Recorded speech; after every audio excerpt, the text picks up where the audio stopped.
The Holy Gospel of our Lord Jesus Christ according to Luke. Glory to you, Lord.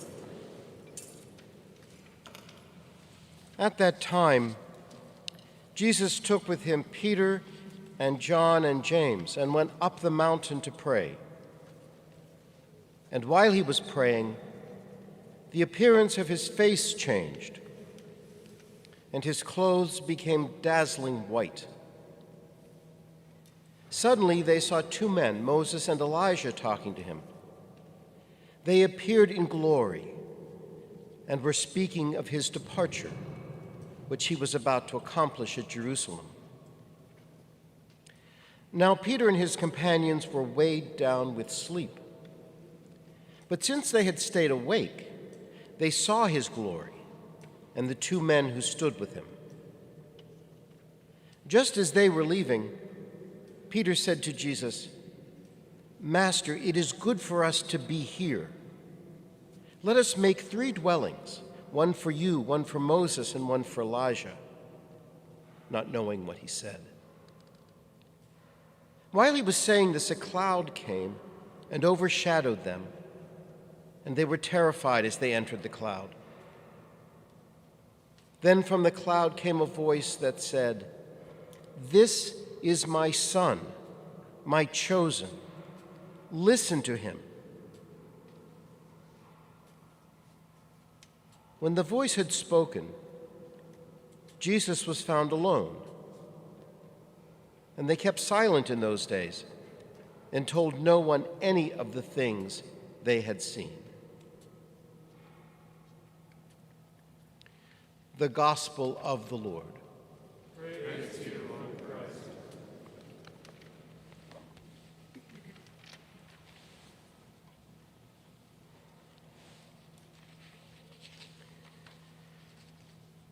In the name of the Father, and of the Son, and of the Holy Spirit.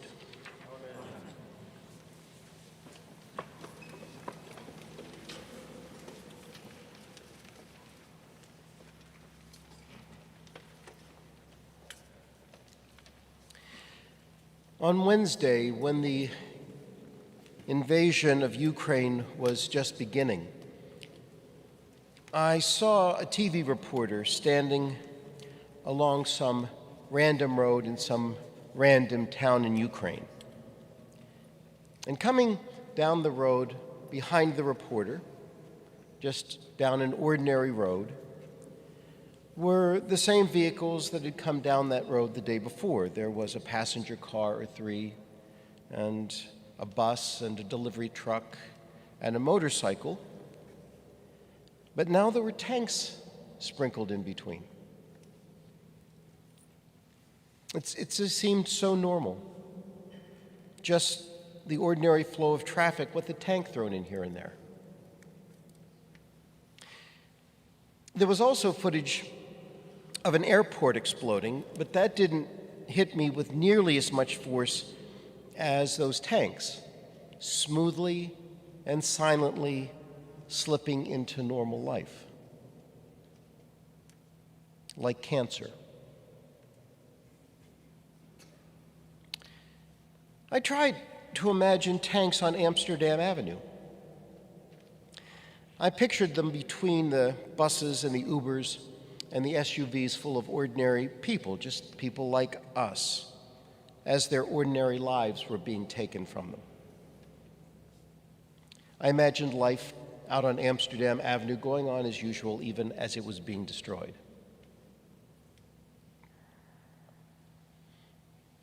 That was how the virus came, wasn't it? It just was here all of a sudden, filling the spaces between us and making them lethal. It was not like an explosion.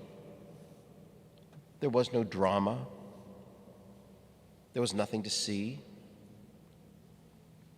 But it was destroying what we thought of as normal life all the same.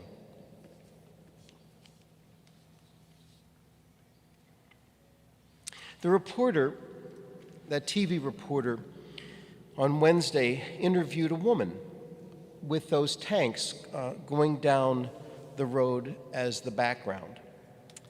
Maybe the reporter just found the woman standing there in front of her house. Maybe she was out walking her dog when the tanks drove down her little street and the reporter bumped into her. The tanks just drove across the border and entered the flow of traffic on the street where she lived. She told the reporter that no one believed it would really happen. But how could that possibly be? I knew it was going to happen, and I was half a world away. There was sign after sign. There was warning after warning. How could she not believe that it would really happen? But I understood why she didn't. Because some things are so beyond our imagining that we won't believe it until it hits us. And even then, sometimes we just won't see it.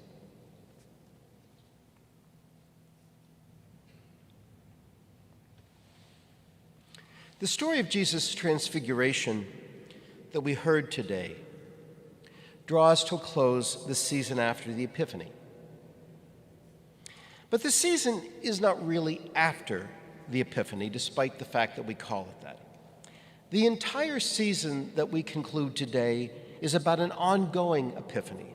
Jesus over and over again showing himself for who he was to anyone who wanted to see one steady, continuous revelation of the glory of God made flesh. We sometimes think of the Epiphany as a single event, the visit of the sages from afar with gifts of gold and frankincense and myrrh. But in fact, the Epiphany of Jesus, his showing of himself as he truly was, as he truly is, was not a single event. It was one event after another. It was his entire life. And oddly, or maybe not so oddly, given human nature, his disciples did not see the life that was unfolding before their eyes. Because some things are so hard to imagine that we don't believe they could ever really happen. But then they do. Then God's beloved is on a mountain with you. Then there are tanks on your street.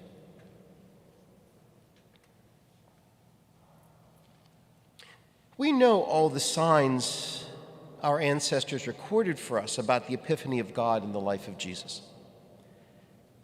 The signs they saw that told them who Jesus was and what he was destined to do.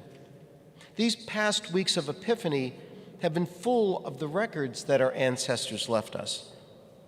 First, you remember, think back 7 Sundays. First, there was the voice at Jesus' baptism, the voice of the Father naming Jesus as God's beloved Son. Then there was that first miracle when Jesus turned water into wine at Cana, when Jesus revealed God's delight in our delight. Then came the story of Jesus in the synagogue at Nazareth when he said that he was the fulfillment of Isaiah's prophecy that good news would come to everyone desperate for good news. Then the miraculous draught of fish and the calling of the first disciple. And then he showed them at last that he was the new Moses, the giver of the perfect law. Love your enemies, he told them. Love your enemies, he tells us. That's the only law that ultimately matters.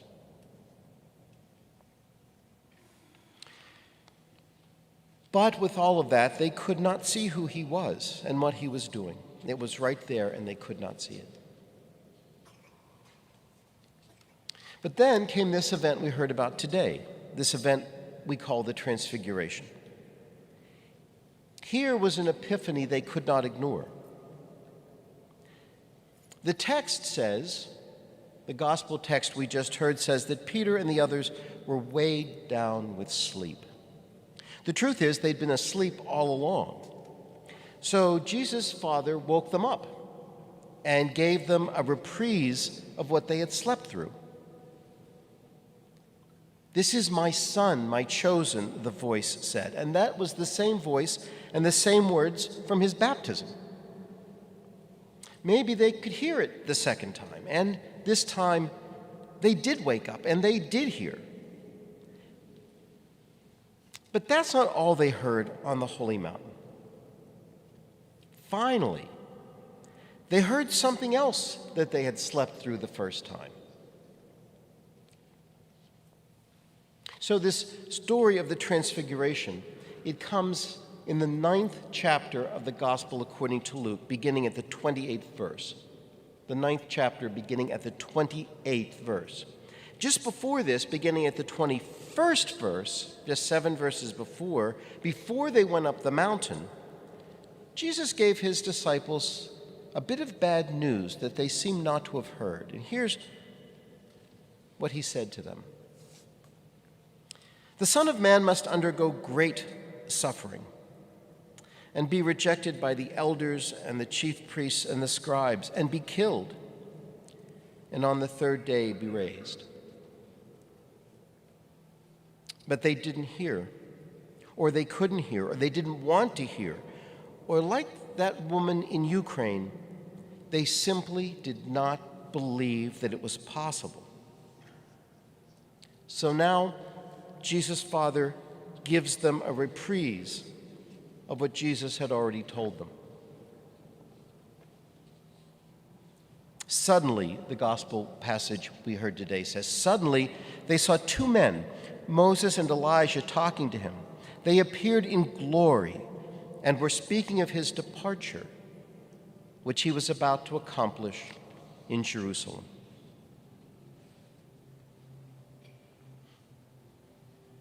Peter and the other disciples were like that woman on that Ukrainian road. They had heard it before, but they didn't believe it. They couldn't believe it. They believed it this time, though, that Jesus' future was not the future they wanted for him or the future they wanted for themselves, and they tried to make it not be so. They didn't want the inevitable to be true, so they tried to avoid the inevitable. They tried to stay on the mountain, to avoid Jerusalem, to avoid the future. And you remember what they said. "Master," they said, "it is good for us to be here. Let us make 3 dwellings, one for you, one for Moses, and one for Elijah." In other words, they said, we like being comfortable. Let's just stay here on this mountain forever. Let's just pretend that Jerusalem and the cross are not in our future. But the thing is, pretending that a thing isn't so doesn't make it not so. Children cover their eyes and pretend that everyone else is gone just because they can't see them. But pretending that the tanks won't come will not keep them off your street. Pretending that there is no cross waiting in Jerusalem will not make the cross go away.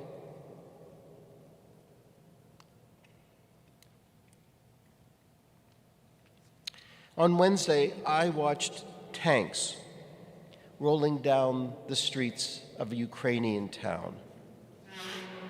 And I heard a woman who lives there saying that she had no clue at all that it would actually happen.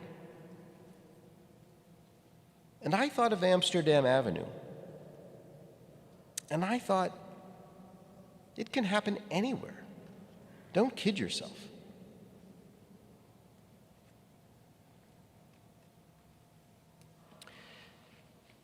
Christianity is not an optimistic religion. We Christians do not claim that it will all turn out just fine. That's what the prosperity gospel movement claims. It claims that people who are faithful will get a payoff. But the truth is something else. And the truth was revealed on the Mount of Transfiguration. Day by day, every day of our lives, Jesus is the revelation, the epiphany of God. In Jesus, we have seen the Father's glory. In him, every day of our lives, over and over again, the Father's glory. And on the holy mountain, in a tight little vignette, he showed us, he gave us an epiphany of two things, both of them true at the same time.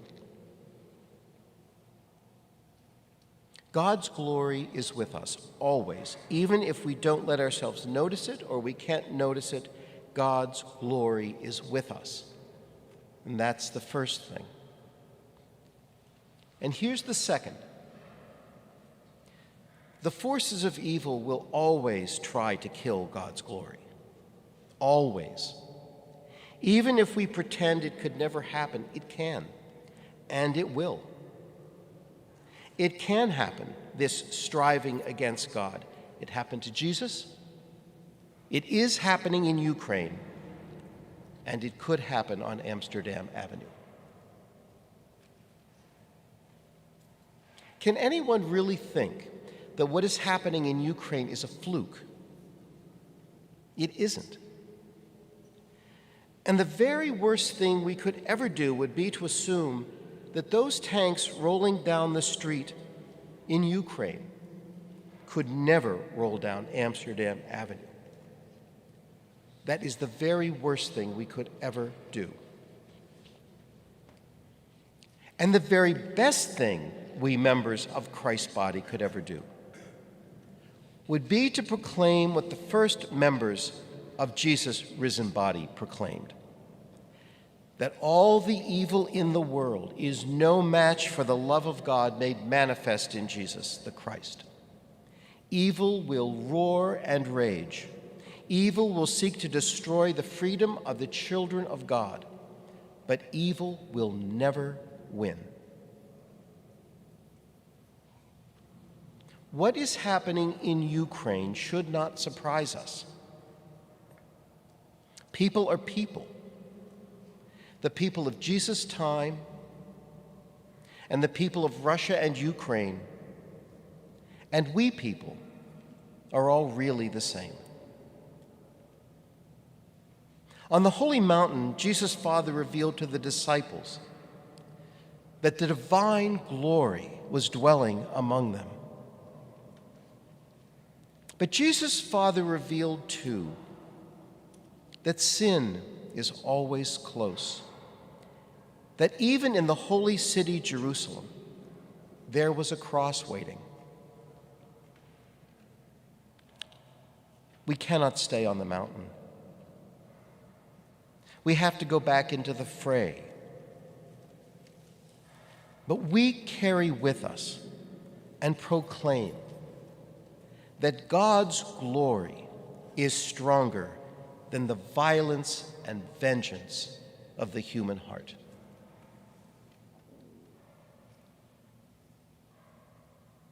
And after the Holy Communion, we will sing, "Manifest on mountain height, shining in resplendent light, where disciples filled with awe thy transfigured glory saw. When from there thou leddest them, steadfast to Jerusalem. Cross and Easter day attest, God in man made manifest."